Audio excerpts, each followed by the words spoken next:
Se você gostou da pregação, curta, se inscreva, compartilhe para que a gente possa alcançar mais pessoas com o Evangelho. Deus abençoe. E o tema da pregação nessa noite é uma pergunta. E a pergunta é a seguinte: será que o seu desejo por Deus esconde um desejo por si mesmo? É uma pergunta muito, mas muito intrigante. E nós vamos ver como subtítulo, nós vamos tentar ver a respeito de descobrir o perigo espiritual por trás de uma mente cheia de zelo. É esse o tema que nós vamos abordar hoje em 2 Samuel, capítulo 7, de 1 a 17. Nós já iniciamos esse capítulo no último mês e vamos dar sequência. Vou fazer a leitura de 2 Samuel 7, de 1 a 17, e assim diz a palavra do Senhor. Sucedeu que, habitando o rei Davi em sua própria casa, tendo-lhe o Senhor dado descanso de todos os seus inimigos em redor, disse o rei ao profeta Natã: Olha, eu moro em casa de cedros, e a arca de Deus se acha numa tenda. Disse Natã ao rei: Vai, faze tudo quanto está no teu coração, porque o Senhor é contigo. Porém, naquela mesma noite, veio a palavra do Senhor a Natã, dizendo: Vai e dize a meu servo Davi: Assim diz o Senhor: Edificar-me-ás tu casa para a minha habitação? Porque em casa nenhuma habitei desde o dia em que fiz subir os filhos de Israel do Egito até ao dia de hoje, mas tenho andado em tenda, em tabernáculo. Em todo lugar em que andei com os filhos de Israel, falei acaso alguma palavra com qualquer das suas tribos, a quem mandei apacentar o meu povo de Israel, dizendo: Por que não me edificais uma casa de cedro? Agora, pois, assim dirás ao meu servo Davi: Assim diz o Senhor dos Exércitos: Tomei-te pela malhada, de trás das ovelhas, para que fosses príncipe sobre o meu povo, sobre Israel. E fui contigo por onde quer que andaste. Eliminei os teus inimigos diante de ti e fiz grande o teu nome, como só os grandes têm na terra. Prepararei lugar para o meu povo, para Israel, e o plantarei para que habite no seu lugar e não mais seja perturbado, e jamais os filhos da perversidade o aflijam, como dantes. Desde o dia em que mandei houvesse juízes sobre o meu povo de Israel, dar-te-ei, porém, descanso de todos os teus inimigos. Também o Senhor te faz saber que Ele, o Senhor, te fará casa. Quando teus dias se cumprirem e descansares com os teus pais, então farei levantar sobre ti o teu descendente, que procederá de ti, e estabelecerei o seu reino. Este edificará uma casa ao meu nome, e eu estabelecerei para sempre o trono do seu reino. Eu lhe serei por pai, e ele me será por filho. Se vier a transgredir, castigá-lo-ei com vara de homens e com açoites de filhos de homens. Mas a minha misericórdia não se apartará dele, como a retirei de Saul, a quem tirei de diante de ti. Porém, a tua casa e o teu reino serão firmados para sempre diante de ti. Teu trono será estabelecido para sempre. Segundo todas essas palavras e conforme toda esta visão, assim falou Natã a Davi. Amém. O tema novamente da nossa pregação é uma pergunta: será que o seu desejo por Deus esconde um desejo por si mesmo? Intrigante essa pergunta, e é o que nós vamos ver a resposta de Deus à intenção de Davi na construção de um templo para Deus. E nós vamos ver quais são as nuances que uma vida de oração vai transformando a nossa mente, vai nos levando por caminhos, mas à medida em que nós somos transformados por Deus, temos desafios e tentações das quais nós vamos ver aqui hoje, que podem fazer a gente permanecer e crescer na presença e na comunhão de Deus ou sair fora dela. E então nós vamos descobrir o perigo espiritual por trás de uma mente cheia de zelo. E por que que isso é importante? Porque você e eu, certamente, em algum momento ou outro, ou até particularmente, já experimentamos pessoas que têm zelo, grande zelo em algum momento da sua vida e têm longos períodos de dedicação ao Senhor, mas de repente essa pessoa se desvia completamente. Por que que isso acontece? Quando e que momento isso acontece? Muito bem, vamos dar sequência então ao contexto dessa passagem para ter o entendimento do que nós vamos dar sequência. Até aqui nós temos visto na série de oração o significado da Arca de Aliança, o movimento da da Aliança para Jerusalém, no domínio em que Davi exerce como rei. E nós vimos até aqui, então, o esforço, o trabalho que nós temos para estabelecermos a nossa vida de comunhão com Deus, porque a Arca de Deus representa a presença de Deus no meio do seu povo. E Davi traz a Arca de Deus, porque então ele pode ter um momento, o templo de Deus, para poder buscar a Deus e adorar a Deus por meio da oração. E nós vimos tudo isso até o capítulo 6 de 2 Samuel. E no capítulo 7, da última vez que pregamos dessa série, nós vemos que a primeira consequência, quando nós estabelecemos a nossa vida de oração, quando nós nos aproximamos de Deus, quando nós temos uma vida com o Senhor e andamos com Ele, a primeira consequência que nós temos é o descanso na alma, que é o tesouro de poder ter paz e usufruir do entendimento da presença de Deus que está conosco, o descanso. E esse descanso não é simplesmente deixar de fazer algo, ter umas férias prolongadas, mas é o trabalho contínuo, é viver continuamente seguro da presença de Deus. Isso nos faz ser mais ativos, mais proativos, mais eficientes, sabendo que aquilo que nós fazemos, fazemos no poder do Espírito Santo de Deus. E é isso que nós vimos na última pregação.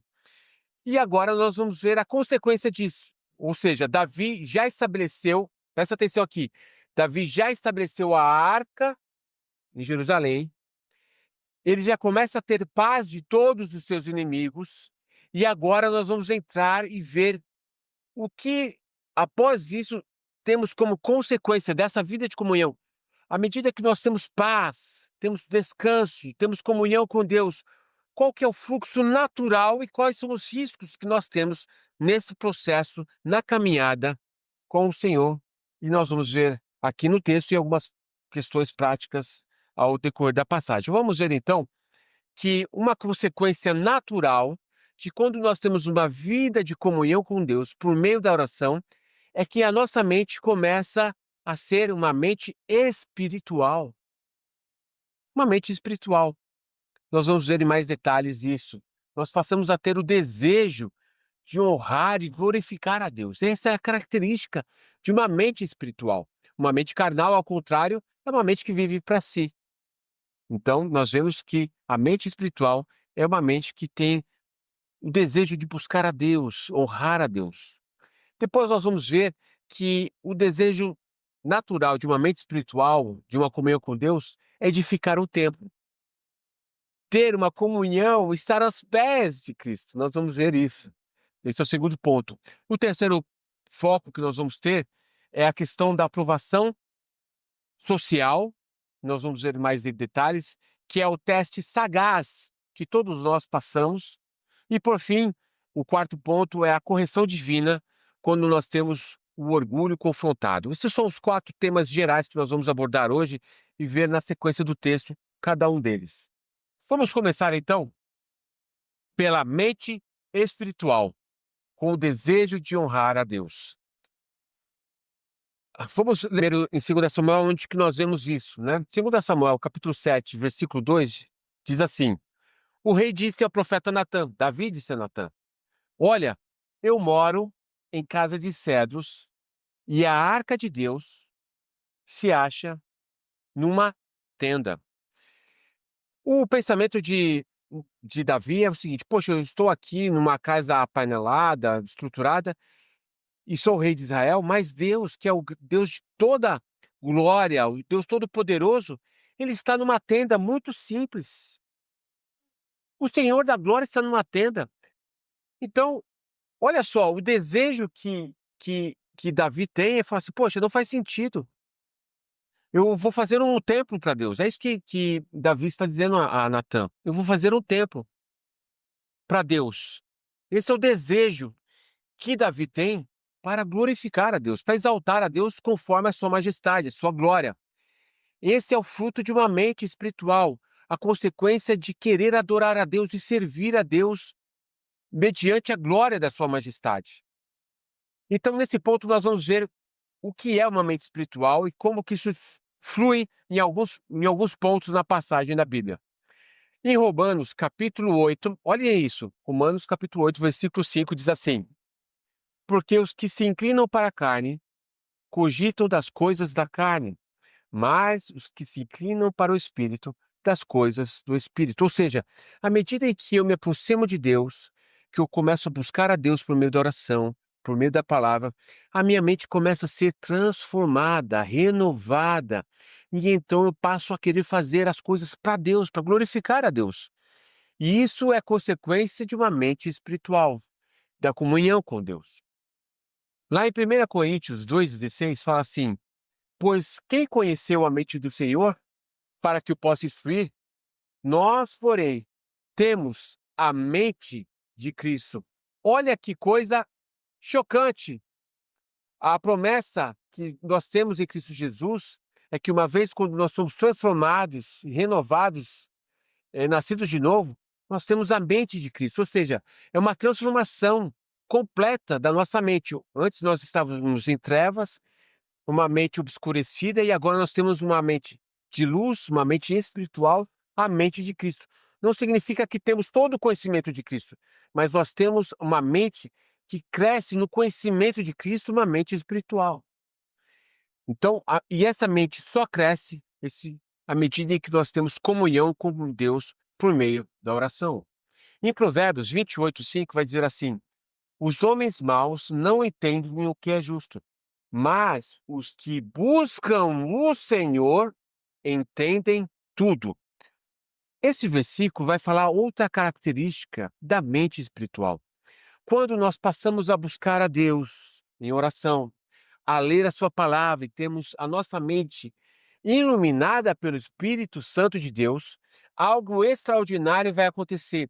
Nós começamos a compreender as coisas com mais profundidade. Nós começamos a ter uma sabedoria que vem do alto. Nós começamos a compreender, a ter uma visão que vem de Deus. Que coisa maravilhosa! E essa é uma das promessas maravilhosas que nós temos. Nós passamos a participar do reino de Deus, dos valores de Deus, ter discernimento espiritual. Por quê? Porque nós temos uma mente espiritual e participamos das coisas de Deus. Em Hebreus 5,14, diz assim: mas o alimento sólido é para os adultos, para aqueles que, pela prática, têm suas faculdades exercidas para discernir não somente o mal, não somente o bem, mas também o mal.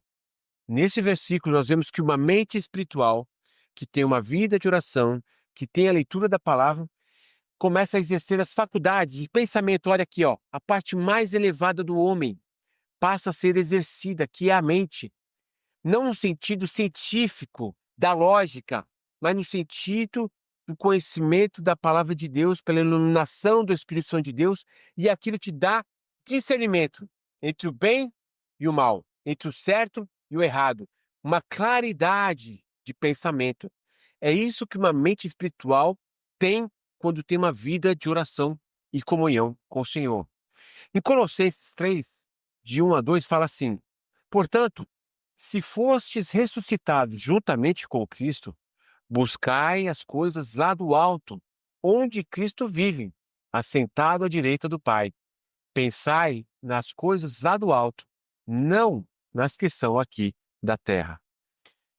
Esse versículo está falando que, à medida em que nós entendemos o nosso chamado de nascidos de novo, temos união com Cristo, temos comunhão com Deus, é natural que nós tenhamos o desejo pelas coisas do reino de Deus. E ele fala: buscai as coisas do alto. O que significa buscar as coisas do alto? Fazer a vontade de Deus, ter prazer nas coisas de Deus, ter os valores de Deus. E nos faz pensar nas coisas do alto. Aí alguém pode pensar assim: então eu tenho que ficar pensando no céu, como é que vai ser no céu, na glória, na eternidade. Não, não é isso. Pensar nas coisas do alto é pensar na palavra de Deus, é pensar nas Escrituras, é meditar nas Escrituras. Quando vai falar em Salmos, bem-aventurado é o homem que não anda no caminho do ímpio, nem se assenta, nem para. Antes tem o prazer na lei do Senhor e nela medita de dia e de noite. É isso que é pensar no alto, é meditar nas Escrituras. Então, essa é uma característica daqueles que têm uma mente espiritual. Você tem o prazer nas coisas de Deus, você tem prazer na palavra de Deus e colocar isso em prática na sua vida. Falamos disso a respeito do processo natural, né, que nós temos, porque a mente do homem é a parte mais elevada. Na série que nós temos da aliança, que nós estamos falando a respeito da formação do homem, nós vamos adentrar mais a fundo, mas o homem, ele é emoção, desejo e mente. E dessas três partes do homem, a parte mais elevada é a mente do homem. Quando nós negligenciamos a mente, nós negligenciamos a nossa vida. Quando nós buscamos o Senhor e passamos a ter uma comunhão com Deus, o Evangelho vai fazer com que a gente exercite a nossa mente nas coisas de Deus, nos trazendo de volta ao Jardim do Éden para pensar dentro da perspectiva da glória de Deus, para exercer o governo de Deus que Ele tem nos dado na nossa vida e então experimentar o poder de Deus, da glória de Deus por meio daquilo que Ele tem nos falado. Isso é maravilhoso. É esse o propósito do Evangelho. O Evangelho não faz com que você seja um ignorante, que você feche os olhos para as coisas. Não, muito pelo contrário. O Evangelho faz que você tenha pensamentos profundos, profundos, biblicamente. Quer dizer que você só vai ler a Bíblia e vai considerar todo o resto? Não. Mas todo estudo que você fizer, seja na política, seja na ciência, seja em qualquer área, você submete à palavra de Deus. A palavra de Deus é, é o prumo, é a régua, é a vara de medir se está certo ou se está errado. O que acontece hoje é que as pessoas se encantam tanto com a sabedoria humana e quando comparam com as escrituras que veem que as escrituras negam a sabedoria humana, elas rejeitam as palavras de Deus e ficam com a ciência. Então a mente espiritual de Deus jamais faz isso.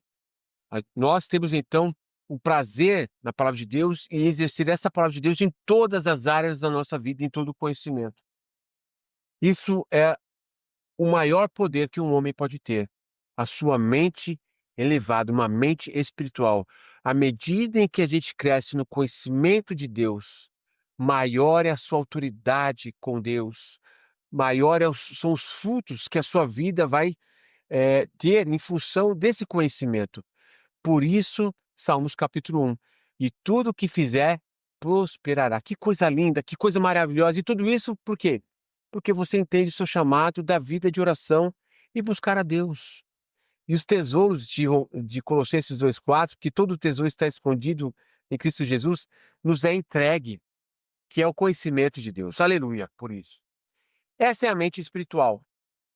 Como consequência da mente espiritual, o nosso desejo automático é edificar um templo, que é o desejo de Davi. Então, veja só o que Davi está dizendo. E Davi disse a profeta Natã: olha, eu moro em uma casa de cedro e a arca de Deus se acha numa tenda. Então, nesse versículo, nós vemos que o desejo de Davi é glorificar Deus por meio de um templo e que também nesse templo ele possa ter comunhão, estar aos pés de Cristo, estar aos pés de Deus no momento histórico que ele vive, de estar em comunhão com o Senhor. E essa é a parte da devoção, onde ele mostra uma devoção, um desejo de agradar a Deus. Quantas pessoas eu e você temos visto que são crentes, se convertem, passam a ter uma vida fiel com o Senhor e começam a trabalhar para Deus e mostrar uma devoção por Deus? Pois é, isso é um processo natural.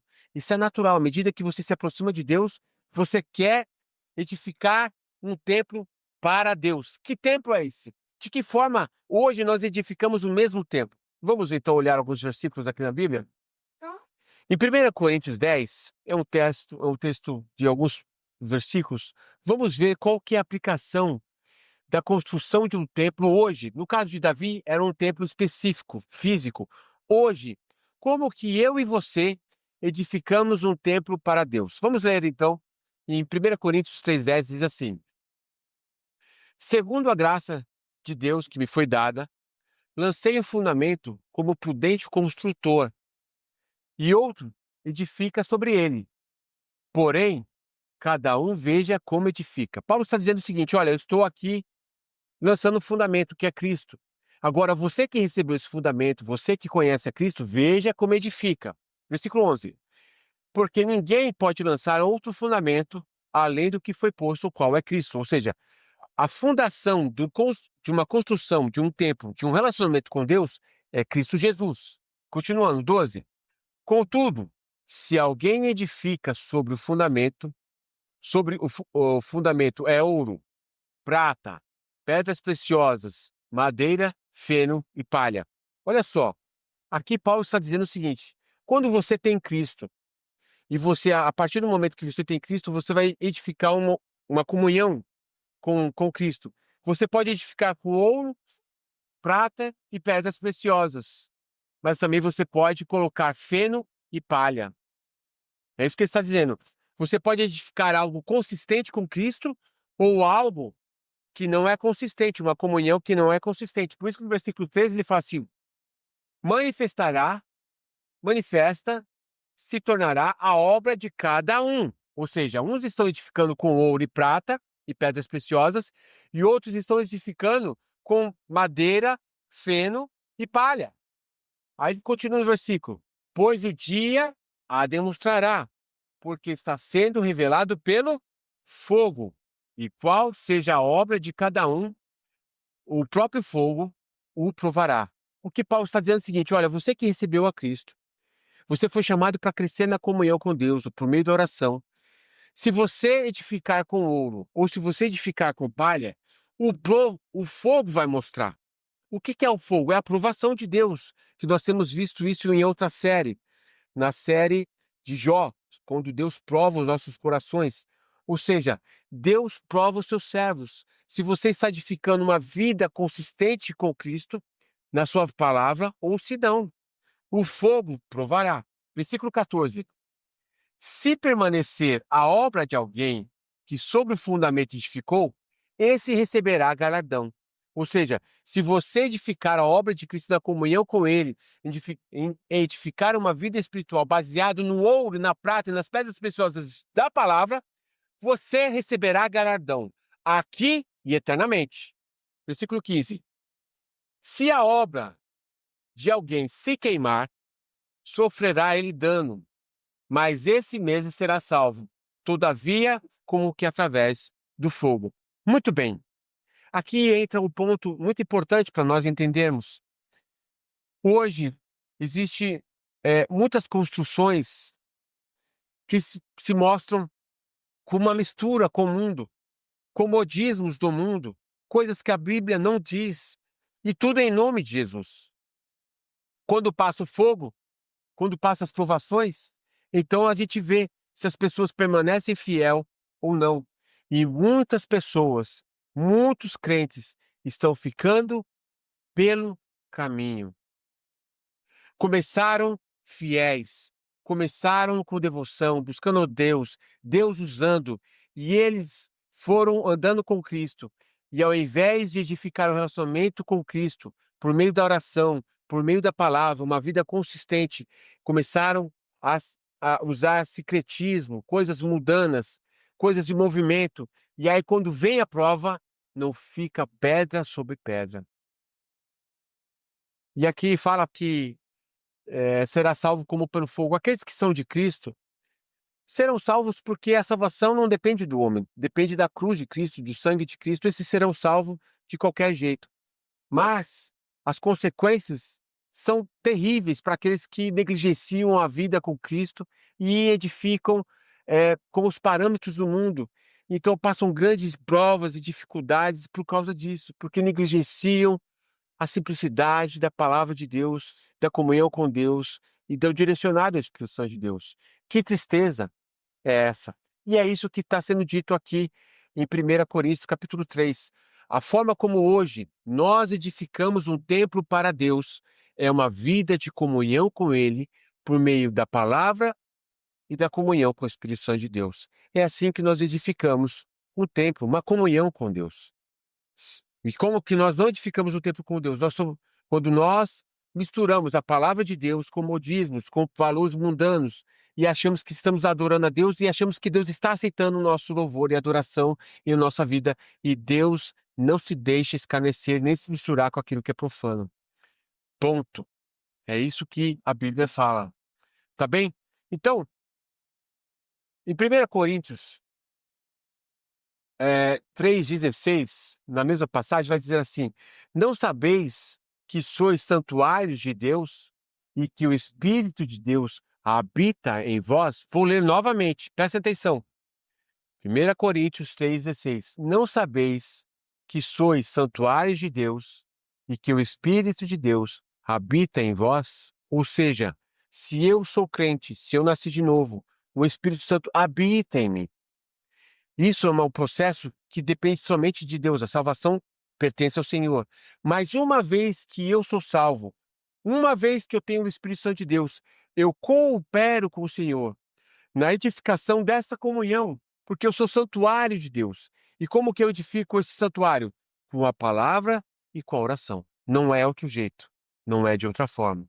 Porque à medida em que eu construo esse relacionamento, é à medida que eu vou participando do reino, vou glorificando a Deus e sou edificado por Deus e resplandeço a glória de Deus por meio da minha vida. Em 1 Coríntios 3,17, na sequência, fala assim: se alguém destruir o santuário de Deus, Deus o destruirá, porque o santuário de Deus, que sois vós, é sagrado. E é aqui que é a prova que nós acabamos de ver. Aquele que edificar o templo, que depois de salvo, negligenciar a vida com Deus, e viver de qualquer maneira ou não obedecer à palavra de Deus, aqui Deus está falando o seguinte: olha, se você negligenciar essa comunhão, Deus o destruirá. Não a alma, mas o templo. Que foi a mesma coisa, a figura que Deus fez com o templo de Salomão a primeira vez e depois o segundo templo. Percebe? É a mesma história, a mesma coisa que acontece no Novo Testamento. Então, quando nós vemos lá em 1 Coríntios 11, que porque nós não examinamos o nosso coração, há muitos que estão fracos, doentes e muitos que dormem. Aquele dorme é de morrer. Deus mata e leva, porque negligencia. É exatamente isso que está falando aqui em 1 Coríntios 3,17. Deus destruirá o templo. Isso mostra a nossa responsabilidade de andarmos diante do Senhor, porque o Senhor está no seu santo trono e Ele julga e testa os corações dos ímpios e dos justos, e principalmente nós, porque nós somos chamados filhos de Deus. Muito bem. Em 1 João 1,3 fala assim: o que temos visto e ouvido anunciamos também a vós, outros, para que vós igualmente mantenhais comunhão conosco. Ora, a nossa comunhão é com o Pai e com o Filho, Jesus Cristo. O processo de você edificar o templo é ter comunhão com Deus, conhecer as coisas de Deus, ter o discernimento de Deus, ter mente que compreende as coisas de Deus. Você então frutifica na sua forma de pensar, a forma como você conduz a sua casa, a forma como você conduz os seus relacionamentos, o seu trabalho.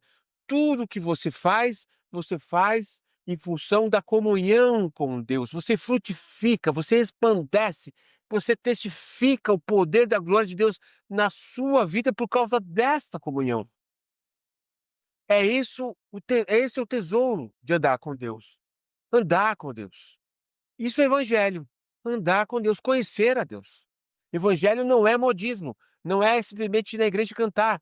É conhecer a Deus, é ter comunhão com Deus, é viver para Deus, é ter a mente de Deus, a mente de Cristo e frutificar essa mente na sabedoria, como você coloca em prática a palavra de Deus em todos os âmbitos da sua vida.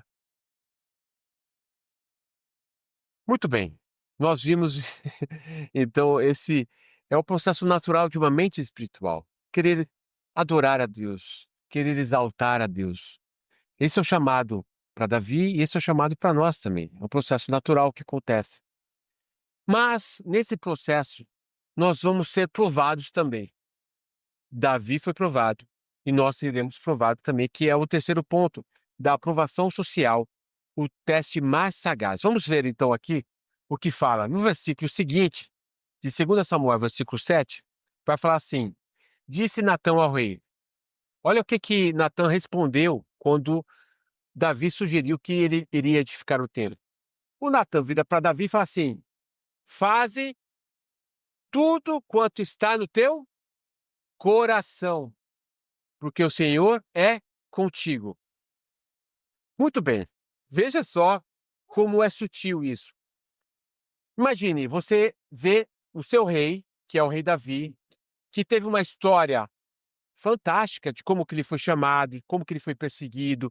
Em todas as guerras que ele ia, ele teve a aprovação de Deus. Tudo que ele fazia prosperava. Tudo, tudo. Exceto quando ele está trazendo a arca, lembra? Quando ele está trazendo a arca para Jerusalém, ele não foi aprovado por Deus. Ele fez conforme o seu coração e Deus matou Uzias, né? Urias. É, então ele não foi aprovado em tudo. Mas veja bem na posição de Natã. Poxa, o meu rei faz tudo, Deus é com ele. Ó rei, faz tudo conforme o teu coração, por quê? Porque Deus é contigo. Quem ousaria, quem ousaria questionar Davi na sua intenção? Quem? Me fala, quem no reino ousaria questionar uma pessoa que tem feito grandes coisas e Deus tem usado grandemente? Ninguém, ninguém ousaria. Ora, é aqui que eu quero chamar a sua atenção. Homens que começam no ministério, mulheres também, o cristão em geral. E essas pessoas passam a ter comunhão com Deus, essas pessoas passam a ter o conhecimento de Deus, conhecimento bíblico. Deus usa essas pessoas para pregar o evangelho, para fazer visitas, para realmente estender o reino. E Deus dá experiências poderosas e Deus usa essas pessoas. E, como consequência disso, as pessoas que estão ao redor dela passam a ter o quê? Uma admiração, passam a ter o quê? Um respeito. E essas pessoas acabam tendo uma autoridade em função do histórico de vida que elas têm com Deus. Por exemplo, hoje nós temos pastores renomados, conhecidos mundialmente, que quando ele fala alguma interpretação específica na palavra, os outros irmãos consideram aquilo como verdade. Tamanha autoridade que esse homem de Deus ele tem no ministério, as pessoas respeitam o que ele fala, porque ele tem uma vida que mostra que Deus é com ele, como ele prosperou no ministério. Então, a interpretação que ele faz de determinada passagem é como se fosse a verdade. Ninguém ousa nem questionar. E outros irmãos que questionam ou acham o contrário, é praticamente desconsiderado. É muito interessante porque muitas vezes determinadas posições de pastores, interpretações pastorais, passam a ser como se fossem inerrantes e tivessem tanta autoridade quanto as próprias escrituras. Veja o perigo disso. O homem é falível. A sua visão é falível.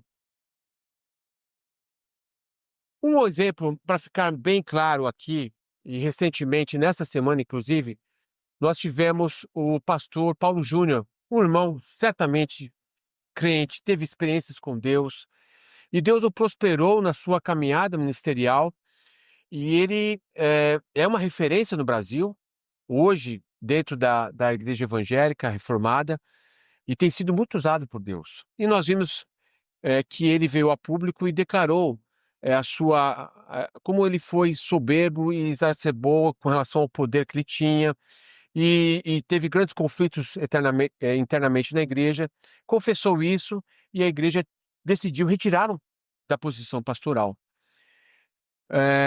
Veja só, um homem, quando ele é usado por Deus, ele acaba tendo uma autoridade que as pessoas acabam concedendo pela aprovação social, e essa pessoa começa a exercer esse poder.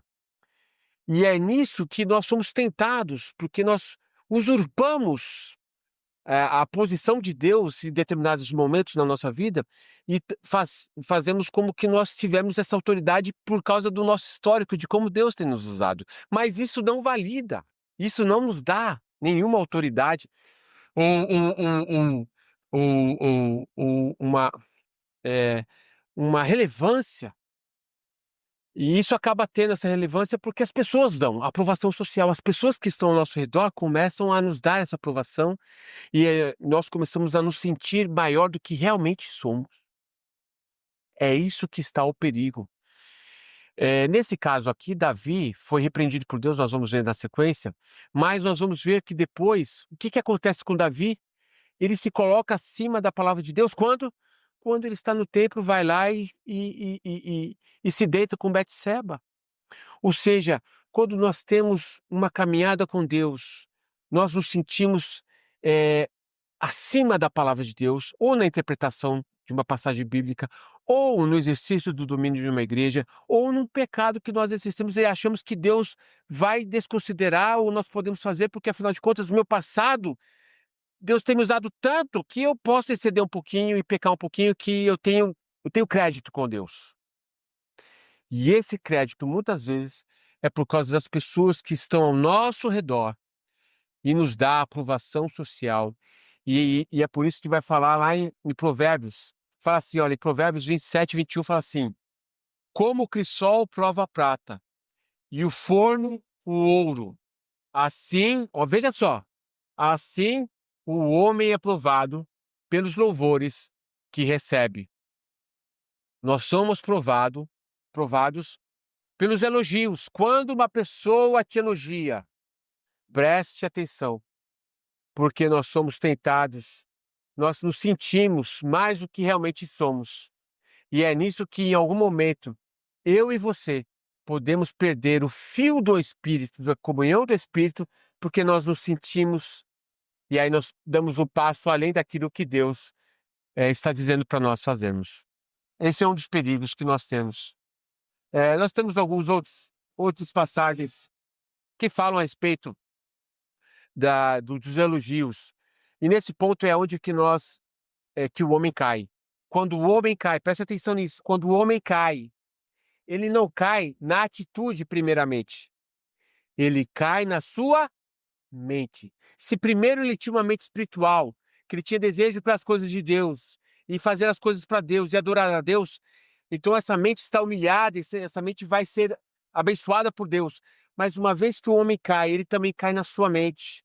Ele se sente um pouquinho, mas ele vende que não, que ele é humilde. Mas a sua mente ele já caiu. E, consequentemente, ele vai ter alguma atitude que vai ser contrário à palavra de Deus. E é aí que está o nosso papel de examinar o nosso próprio coração. Porque o nosso coração, é como diz em Jeremias 17, ele é inclinado para o mal, ele é desesperadamente enganoso. Esse é o nosso coração. Por isso que nós temos que tomar a Santa Ceia e sempre examinar nosso coração, por causa da inclinação do nosso coração. Mesmo quando você está em comunhão com Deus, orando e buscando, fazendo a obra de Deus, ali também você será tentado, por causa dessa condição natural que nós temos na nossa mente. Nós pecamos primeiramente, internamente, no nosso interior, na nossa mente. Por isso que a Bíblia fala: vigiai, aquele que está de pé, cuide para que não caia. E quando o homem não tem essa consciência, a gente acha: nossa, fulano fez isso. Não, você poderia ter feito pior. Eu posso fazer coisas piores. Todos nós. Então, quando a gente vê alguém caindo em algum pecado, a gente não tem que julgar e tripudiar sobre os pecados de ninguém. nós temos que olhar com misericórdia e falar: Senhor, abençoa Paulo Júnior, abençoa, Senhor, Steve Lawson, abençoa homens que estão na caminhada, estão na batalha, mas caem em algum momento. E nós não somos diferentes. Nós temos que vigiar, orar pelos irmãos que caem e permanecer fiel ao Senhor, porque nós não estamos livres de cair pior, de maneira pior. Muito bem, é isso que nós vimos então aqui. Nós vemos a mente espiritual, o desenvolvimento que nós temos com a comunhão com Cristo. Isso nos leva a uma devoção, mas na devoção nós somos tentados pelas aprovações sociais, onde nós podemos pensar que somos mais do que realmente somos, e aí pecamos. Muito bem, vamos ver como é que Deus responde então a Davi.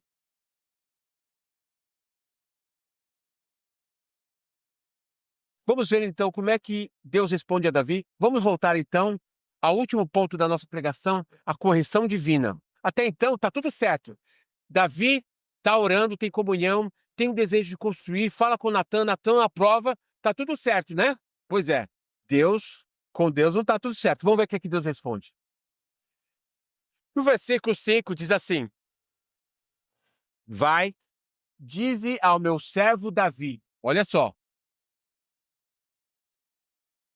Natan voltou para casa e Deus falou com Natan: Olha, Natan, se você falou para Davi fazer, mas volta lá e faz a seguinte pergunta para Davi, versículo 5: Edificar-me-ás tu casa para a minha habitação? Olha só, Deus confronta Davi, a intenção do coração dele.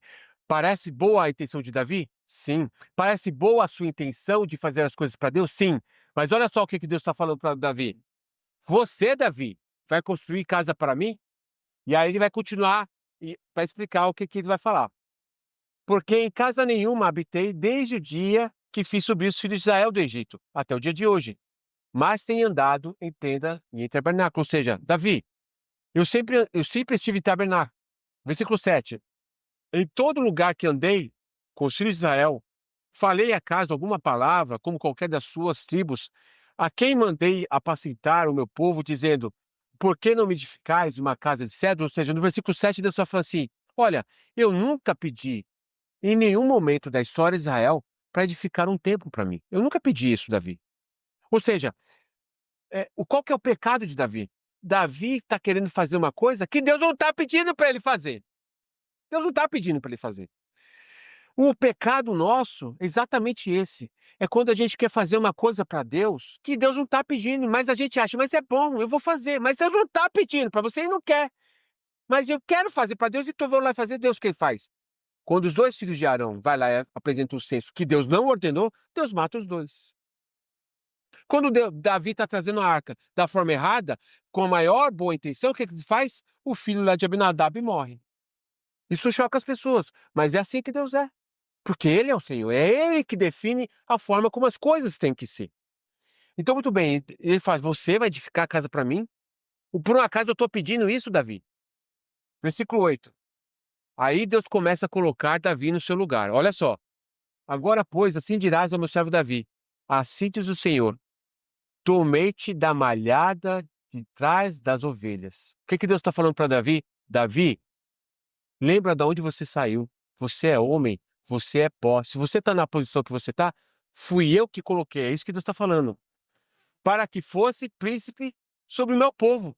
Deus está falando isso. Você é pó. Fui eu que te coloquei. Todos os benefícios, a posição que você tem, fui eu que te dei. Aí ele vai falar: Olha, fui eu que fui contigo por onde quer que andaste, versículo 9. Fui eu que eliminei os teus inimigos diante de ti. Fui eu que te dei um grande nome. Fui eu que te dei. Tudo que você tem, fui eu que te dei. E ele fala assim: Olha, eu vou preparar um lugar para o meu povo, vou plantar o meu povo. E aí, no versículo 11, ele fala: Desde o dia em que houvesse juízo sobre o meu povo, dar-te-ei descanso de todos os teus inimigos. Também o Senhor te faz saber. Aí o Senhor volta para ele e fala assim: Não, você não vai me edificar a casa, mas eu vou edificar a casa para você. Por que Deus está falando isso? Que é uma grande bênção, by the way, que Deus está falando para ele. Você pode pensar assim: Não, mas Sérgio, isso aqui é bom. É bom por causa da figura que isso representa. Eu vou explicar isso depois. Mas o que Deus está falando assim, não, você não vai edificar a casa para mim, sou eu que vou edificar a casa para você. É eu que vou te dar uma geração que vai ser eterna. Isso vai representar a figura de Cristo. Por isso que Jesus, no Novo Testamento, fala que ele é filho de Davi, não é? Por causa disso. É, mas aqui o Senhor está falando assim, olha, não, você não vai construir casa para mim, eu vou fazer, eu sou o Senhor. Você está de trás da manada, se a posição que você tem é a posição que eu te dei, então você se coloca no seu lugar. Você se coloca no seu lugar. Lembra quem você é. Percebe que é muito sutil isso. É uma bondade, é uma aparência, e é verdade. Nós somos tentados no mais alto íntimo do nosso ser, com aquela cara de aparência de bondade, de devoção, mas no fundo, o fato de Davi querer construir um templo para Deus, havia sim ali um orgulho, uma soberba, que Deus revela prontamente aqui. Fala, não, Davi, você é pó. O que você é, fui eu que fiz você ser. E outra, eu que vou edificar a casa para você. Porque eu sou o Senhor.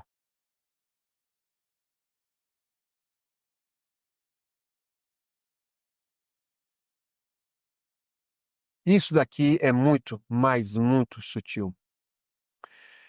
Essa passagem aqui, especificamente, é onde nós vemos uma das alianças que Deus faz com Davi. Nós vamos estudar isso na série da aliança, e eu não vou abordar isso agora. Mas o que eu estou abordando agora é exatamente a sutileza do nosso coração, da pretensão que nosso coração tem, que tem uma aparência de bondade, mas Deus vê o íntimo, Deus vê as motivações do nosso coração. E para a nossa aplicação, nós voltamos para a pergunta que eu iniciei a respeito do tema da nossa pregação, né? E eu vou voltar aqui no tema da pregação para vocês relembrarem qual é a pergunta e o que nós estamos tentando responder. A pergunta é a seguinte: será que o seu desejo por Deus esconde um desejo por si mesmo? Ou seja, você tem uma aparência que você quer adorar a Deus, que você quer fazer as coisas para Deus, mas o fundo, lá no seu íntimo, e só Deus pode ver, a gente não pode julgar a intenção dos corações das pessoas, porque nós, homem, nós não somos Deus, nós não podemos falar dessas pessoas, mas o Senhor nos chama para examinar, será que a nossa motivação não é em função de nós mesmos? Nós não estamos buscando Deus simplesmente pelo nosso prazer e pela nossa própria satisfação? Será que a posição que nós estamos hoje já é daqueles que já perdeu o primeiro amor, porque em algum momento Deus já não é mais a minha prioridade e a minha satisfação é que prevalece? Então, na minha construção da minha vida de comunhão com Deus, não é mais em função de Deus e para a sua glória, é em função de mim. E porque você edificou com palha e com feno, hoje a vida do Espírito não flui mais na sua vida. Esse é o perigo espiritual por trás de uma mente cheia de zelo.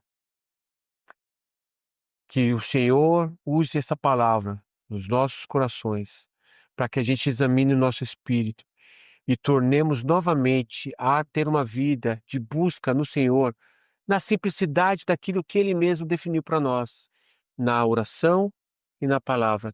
Deixar ser conduzido por Deus, e você e eu seremos provados com certeza, e teremos tentações com certeza de usar Deus a nosso próprio benefício. Mas que o Senhor livre da nossa arrogância e da nossa soberba, que a gente não caia como Davi caiu depois com Betseba, como Salomão caiu depois com os outros deuses, e como tantos outros homens caíram, e não somente na história de Israel, mas contemporaneamente, como nós temos visto, homens caindo por causa da soberba, do pecado do nosso coração. Que o Senhor tenha misericórdia de nós e nos preserve, em nome de Jesus. Amém.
Me faz ouvir a tua voz, atender ao teu chamar, ver tua palavra em mim, mudando meu viver. Do alto céu, da imensidão, do trono do Senhor, me faz contemplar a ti, tua glória em salvação. Deus está te ouvir falar, Deus está te ouvir falar, Senhor. Fala, o meu Jesus, no meu coração.